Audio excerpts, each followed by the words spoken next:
Hey guys, welcome on in for today's video where I want to talk about what kind of boost Bernie Sanders is seeing after he made his announcement that he is going to be running in 2020. Now, there's a lot of people out there who are saying that Bernie Sanders, he already has overwhelming name recognition, so even if he announced, it's not going to have too much of a factor in boosting his polling numbers. We'll see what the data is showing. We actually have some really interesting polls out of the state of New Hampshire, which is obviously an early primary state and very important for Sanders if he's going to have success in 2020, because when we take a look back at 2016, Bernie Sanders did extremely well in New Hampshire. It's a neighboring state to Vermont, where he is a senator from. And if Sanders doesn't go on and win a state like New Hampshire, then that would be a bad sign for him in 2020. And the early polling here, right before he made his announcement, showed that Joe Biden sitting at 28% in first place, and then Sanders came in second in this UMass Amherst poll with 20%.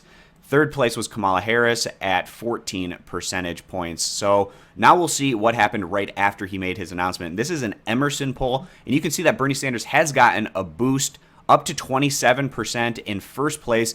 It looks like he's siphoned a little bit off from Joe Biden as well as Kamala Harris. Biden coming in second place at 25 percentage points and Kamala Harris at 12 percentage points. And again, in terms of kind of a barometer for Sanders, if he's going to have a lot of success in the 2020 primary, he almost has to win a state like New Hampshire, because if he's not winning these types of states, areas where he absolutely dominated Clinton back in 2016, that would be an indicator of a tough primary ahead for him. But pulling ahead here of Joe Biden, a really nice sign for him post making his announcement. Now, it is going to be very interesting if Joe Biden does come out and announce that he is going to run in 2020 to see what kind of an effect that has if it boosts his numbers up like we're seeing it from Senator Sanders. Now, just taking some more looks at this particular Emerson poll that came out recently, it just goes to show you the generational divide within the Democratic Party.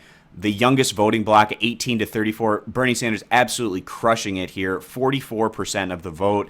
Joe Biden just at 11 percentage points, and then the rest of the candidates behind there, you have Warren at 9%, and then Kamala Harris and Beto O'Rourke down at 8 percentage points. And you also hear people say that Kamala Harris and Beto O'Rourke, young up-and-comers in the Democratic establishment, they'll be able to siphon off a lot of that young vote, perhaps from Bernie Sanders. At least we're not seeing it at this early stage, this point in time, with Sanders absolutely crushing it with his younger age demographic there. And then we see 35 to 54-year-olds. Biden jumps a little bit above Sanders here at 30%, Sanders at 26, Harris at 14.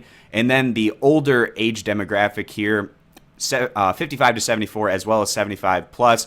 This is where Joe Biden continues to outpace Bernie Sanders. The 55 to 74, Biden at 30%, Sanders at 18, Harris at 13, and then older than 75, Biden takes another jump here. We see that at 39%, and Bernie Sanders in fourth place here. So we have Warren at 18, Klobuchar at 11, and then Sanders at 10, followed by Harris at 8 percentage points. So it's just fascinating to see the generational divide here within the Democratic Party and the candidates that they're supporting. There's a clear difference here. Now, going into their head-to-head against Donald Trump, in an important state, obviously, in New Hampshire, which can be very competitive, Hillary Clinton barely was able to get past Donald Trump in the state back in 2016. So we go down here and we take a look. Bernie Sanders head-to-head against Donald Trump, a 10 percentage point lead right now in the state of New Hampshire. And if you factor in Howard Schultz, still a 6-point lead for Sanders. Howard Schultz, we're not sure if he's actually going to run. He seems to be in a position where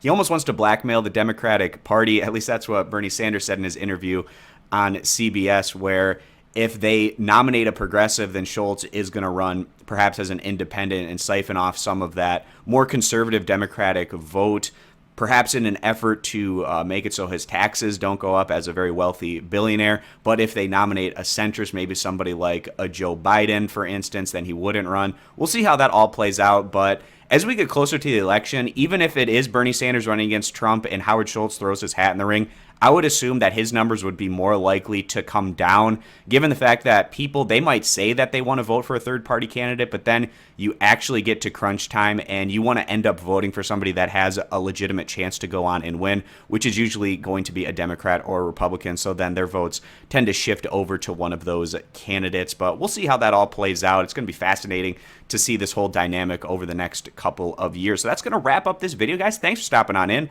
Consider subscribing for more, and I hope to see you back here for my next video.